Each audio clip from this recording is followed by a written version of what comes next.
Histoire d'en dire plus.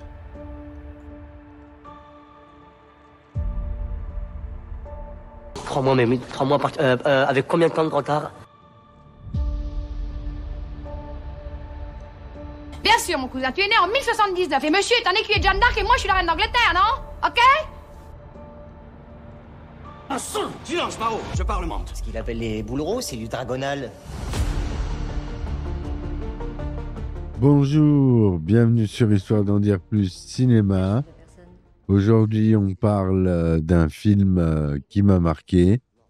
Un film avec Kevin Costner, sorti en 1990, vous l'avez vu dans le titre. C'est Danse avec les loups. Allez, c'est parti mon kiki. Alors, merci de nous rejoindre pour ce nouvel épisode d'Histoire d'en dire plus cinéma.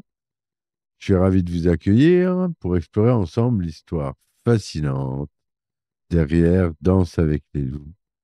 Ce film qui, en 1990, est venu bouleverser les codes du western traditionnel et redéfinir notre perception des Amérindiens au cinéma. Avant d'entrer dans le vif du sujet, rappelons que Danse avec les loups raconte l'histoire du lieutenant John Dunbar, un officier nordiste qui, après s'être distingué lors d'une bataille de la guerre de Sécession, demande à être affecté à un avant-poste isolé dans les grandes plaines de l'Ouest. Livré à lui-même, il va progressivement nouer des liens avec une tribu Sioux, Lakota voisine, et embrasser leur mode de vie jusqu'à devenir l'un des leurs, sous le nom Danse avec les loups. Tout commence avec Michael Blake, un écrivain qui peine à percer à Hollywood au milieu des années 1980. Kevin Costner, alors acteur en pleine ascension, rencontre Blake et l'encourage à transformer son idée de scénario en roman, pressentant qu'une adaptation cinématographique serait plus facile à vendre avec un livre déjà publié. Blake suit ce conseil et s'isole dans un modeste appartement en Arizona pour écrire Danse avec les loups. Le roman paraît en 1988, mais connaît initialement un succès très limité. Fidèle à sa promesse, Costner achète les droits d'adaptation et décide de porter lui-même le projet à l'écran. À cette époque, Costner n'avait jamais réalisé de film et le genre du western était considéré comme moribond dans l'industrie hollywoodienne. Sa décision de s'attaquer à un tel projet était donc particulièrement audacieuse, d'autant plus qu'il souhaitait également tenir le rôle principal. Les studios hollywoodiens se montrent extrêmement réticents face à ce projet jugé risqué. Le script prévoit un film de plus de 3 heures, avec de nombreux dialogues en langue lakota sous-titrée et une vision des Amérindiens qui rompt avec les stéréotypes habituels du genre. Après plusieurs refus, c'est finalement Orion Pictures qui accepte de produire le film, avec un budget limité de 15 millions de dollars, alors insuffisant pour l'ambition du projet. Face à ces contraintes budgétaires, Costner décide d'investir personnellement 3 millions de dollars de son propre argent pour compléter le financement. C'est une décision risquée qui témoigne de sa conviction profonde dans la valeur de ce projet. Il hypothèque même sa maison pour garantir que le film sera terminé dans les délais convenus. Le tournage de Danse avec les loups débute en juillet 1989, principalement dans le Dakota du Sud. L'équipe s'installe dans les vastes étendues sauvages de cette région pour capturer l'immensité des paysages américains. Le ranch Triple U, près de Pryor, au Dakota du Sud, devient le décor principal du film, notamment pour les scènes impliquant le fort abandonné où s'installe le lieutenant Dunbar. Un fait remarquable du tournage est l'authenticité recherchée par Costner et son équipe. Plutôt que d'engager des acteurs non natifs pour jouer les rôles des Sioux, comme c'était la norme à Hollywood, Costner insiste pour travailler avec de véritables Amérindiens. Ainsi, Graham Greene, Floyd Red-Crow Westerman et Tonto Cardinal, tous d'origine amérindienne, sont choisis pour interpréter des rôles clés. La barrière de la langue représente un défi majeur. Le film comprend près de 25 minutes de dialogue en langue lakota. Pour assurer l'authenticité linguistique, l'équipe engage Doris Leader Charles, une professeure de langue de Lakota à l'université de Sinte-Gleska, pour traduire les dialogues et enseigner la prononciation aux acteurs. C'est d'ailleurs la première fois qu'un film hollywoodien accorde une telle importance à l'utilisation authentique d'une langue amérindienne. Un autre défi majeur du tournage concerne les scènes impliquant des animaux, notamment les loups et les bisons. Pour la séquence mémorable de la chasse aux bisons, Costner souhaitait filmer une véritable horde en mouvement plutôt que de recourir à des effets spéciaux.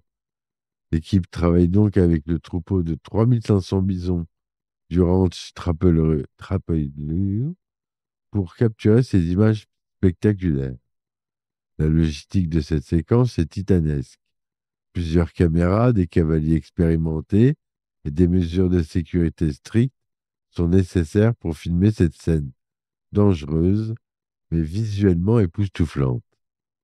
Les deux loups qui apparaissent dans le film, particulièrement deux chaussettes, le loup qui se lie d'amitié avec Dunbar, sont interprétés par un loup arctique nommé Buck. L'animal avait été spécialement dressé pendant 2 ans pour le film. La complicité entre Costner et Buck est réelle et se ressent à l'écran.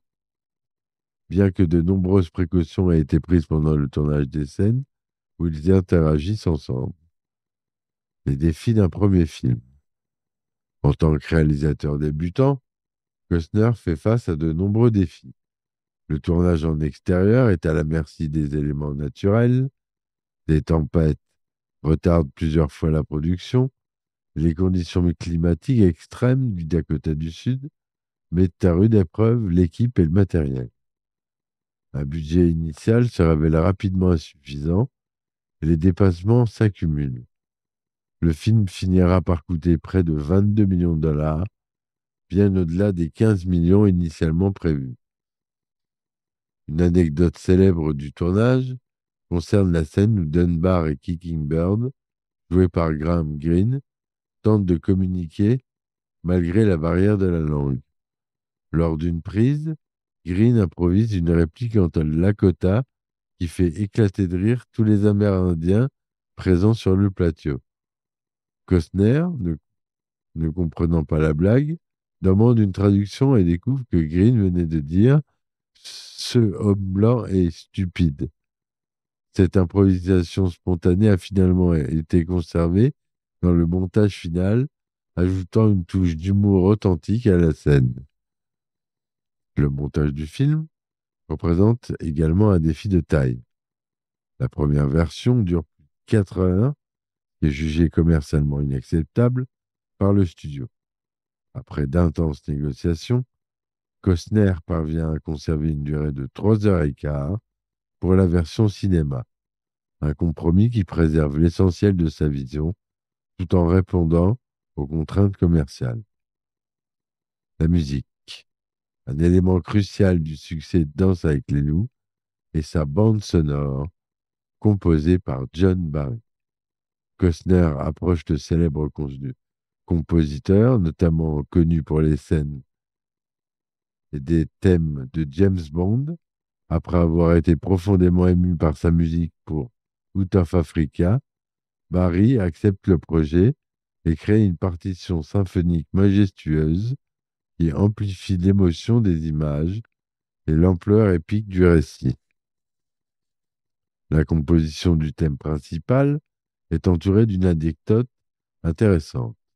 Barry raconte qu'il a composé ce thème en une nuit après avoir visionné les rushs du film.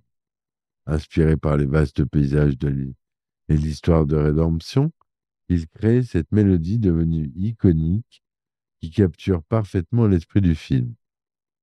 Ce thème avec ses cordes enveloppantes et sa mélodie évocatrice, contribue grandement à l'impact émotionnel de l'œuvre. La collaboration entre Barry et Costner se révèle exceptionnellement fructueuse. Le réalisateur fait confiance au compositeur et lui laisse une grande partie et une grande liberté créative. Barry travaille étroitement avec Costner pour comprendre sa vision, mais apporte sa propre sensibilité musicale qui transcende les attentes. La bande originale sera récompensée par l'Oscar de la meilleure musique de film, l'une des 7 statuettes remportées par le film. Ce qui distingue véritablement Danse avec les loups des westerns précédents, c'est son approche révolutionnaire dans la représentation des Amérindiens. Jusqu'alors, les westerns hollywoodiens avaient majoritairement dépeint les Amérindiens comme des sauvages unidimensionnels, des obstacles à la conquête de l'Ouest. Le film de Costner rompt avec cette tradition en présentant les Sioux Lakota comme une culture complexe et sophistiquée avec ses propres traditions, valeurs et nuances. Pour assurer l'authenticité culturelle, Costner engage plusieurs conseillers Sioux, dont Ellen Quiver, qui veille à la représentation fidèle des coutumes, des costumes et des rituels. Les costumes et accessoires sont minutieusement recherchés pour correspondre aux pratiques historiques des Sioux des années 1860. Cette attention aux détails a été particulièrement appréciée par la communauté amérindienne qui a largement soutenu le film à sa sortie. Une anecdote révélatrice concerne la scène où la tribu accède Dunbar comme l'un des leurs lors d'une cérémonie. Cette séquence est inspirée d'un véritable rituel d'adoption Sioux et sa représentation à l'écran a été validée par les conseillers culturels du film. Plusieurs aînés Sioux présents sur le plateau ont été émus aux larmes en voyant cette cérémonie reproduite avec respect et précision. L'impact du film sur les perceptions des cultures amérindiennes est considérable. Après sa sortie, de nombreuses écoles et universités américaines ont intégré Danse avec les loups à leur programme d'études sur l'histoire et la culture des peuples autochtones. Le film a contribué à raviver l'intérêt pour les langues amérindiennes en danger et plusieurs initiatives de préservation culturelle ont été lancées dans son sillage. À sa sortie, en novembre 90, Danse avec les loups dépasse toutes les attentes. Malgré sa durée inhabituelle et son approche non conventionnelle, le film rencontre un succès commercial phénoménal, rapportant plus de 424 millions de dollars au box-office mondial, un chiffre extraordinaire pour l'époque. Les critiques sont également dithyrambiques, saluant l'audace de Costner et la beauté visuelle du film. La consécration ultime vient de la 63e cérémonie des Oscars en 1991. Danse avec les loups remporte 7 statuettes, dont celle du meilleur film, meilleur réalisateur pour Costner. C'est une victoire d'autant plus remarquable qu'il s'agit de son premier film en tant que réalisateur. Le film est également récompensé pour son scénario adapté, sa photographie, son montage, son son et sa musique originale. Un fait peu connu est que Danse avec les loups a failli ne jamais connaître ce triomphe. Quelques mois avant la sortie du film, Orion Pictures, le studio qui l'a produit, commence à connaître de graves difficultés financières. Craignant la faillite, les dirigeants envisagent de vendre rapidement les droits du film pour générer des liquidités, ce qui aurait pu compromettre sa promotion et sa distribution. Heureusement, ils décident finalement de le sortir comme prévu et le succès du film leur offre un répit temporaire, bien que le studio finissa par déposer le bilan en 1991. L'héritage de Danse avec les loups dans l'histoire du cinéma est considérable. Le film a non seulement revitalisé le genre du western, ouvrant la voie à d'autres œuvres comme Impitoyable de Clint Eastwood, mais il a également transformé durablement la représentation des Amérindiens à Hollywood. Après Danse avec les loups, il devient difficile pour les cinéastes de revenir aux stéréotypes simplistes du passé. En 1994, Costner lance une version longue du film pour la télévision et le marché vidéo. Cette version, d'une durée de près de 4 heures, comprend 1 heure supplémentaire de scènes inédites qui approfondissent l'histoire des personnages. Parmi ces scènes figurent notamment des séquences supplémentaires montrant la vie quotidienne des Sioux et l'évolution du personnage de Stand with a Fist, interprété par Mary McDowell. Une anecdote intéressante concerne la scène de mort de Cisco, le cheval de Dunbar, abattu par des soldats. Dans la version cinéma, cette scène est relativement brève. La version longue inclut une séquence plus élaborée, montrant la complicité entre Dunbar et son cheval, ce qui rend sa perte encore plus poignante. Costner avait initialement insisté pour conserver cette séquence dans la version cinéma, mais avait dû céder face aux contraintes de durée. L'impact culturel du film se ressent encore aujourd'hui. Le site de tournage de Dakota du Sud est devenu un lieu de pèlerinage pour les fans du film. Le ranch Trapalheur a même été racheté par l'État du Dakota du Sud en 2016 pour préserver ce site historique.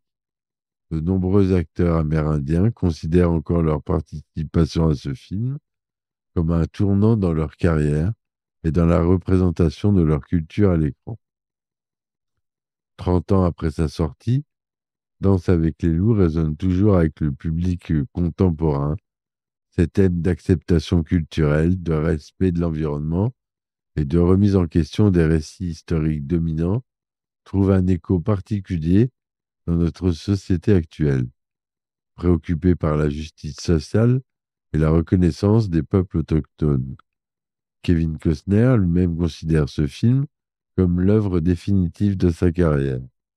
Dans de nombreuses interviews, il a évoqué les pressions et les doutes qui l'ont assailli pendant la réalisation, mais aussi la conviction profonde qui l'animait. Il a souvent raconté comment, lors d'une journée particulièrement difficile du tournage, confronté à des dépassements budgétaires et des problèmes logistiques, il s'est retrouvé seul au milieu des plaines du Dakota au coucher du soleil. C'est à ce moment qu'il a ressenti une certitude, quelles que soient les difficultés, ce film en valait la peine. Une dernière anecdote illustre l'impact émotionnel du film sur ses participants. Lors de la dernière journée de tournage, après avoir filmé la scène finale où Dunbar quitte la tribu, l'ensemble de l'équipe, techniciens, acteurs amérindiens et non amérindiens, s'est spontanément réuni pour une cérémonie informelle. Plusieurs membres de la communauté Sioux ont offert des cadeaux traditionnels à Costner en signe de gratitude pour avoir donné une voix et une dignité à leur culture à travers ce film. Ce moment, que Costner décrit comme l'un des plus émouvants de sa carrière, symbolise parfaitement l'esprit de pont culturel que le film cherchait à construire. Voilà, on arrive au terme de cet épisode d'Histoire d'en dire plus cinéma consacré à Danse avec les loups, un film qui, bien au-delà de ses récompenses et de son succès commercial, a changé notre regard sur l'histoire américaine et la représentation des Amérindiens au cinéma. Comme le disait Graham Greene, qui interprétait King Burn, avant ce film, nous étions des figurants dans notre propre histoire. Après lui, nous sommes devenus des personnages à part entière. Je vous remercie de m'avoir accompagné dans cette plongée au cœur d'un chef-d'œuvre du 7e art. À bientôt la semaine prochaine pour un autre film. D'ici là, n'hésitez pas à mettre 5 étoiles sur votre application de podcast. Ça ne coûte rien, abonnez-vous et ça me permet de remonter énormément dans les classements et ça m'aide beaucoup. Voilà, donc si vous pouvez juste faire ça, ça m'aiderait beaucoup. Merci d'avance, bonne soirée et ciao ciao. Histoire d'en dire plus.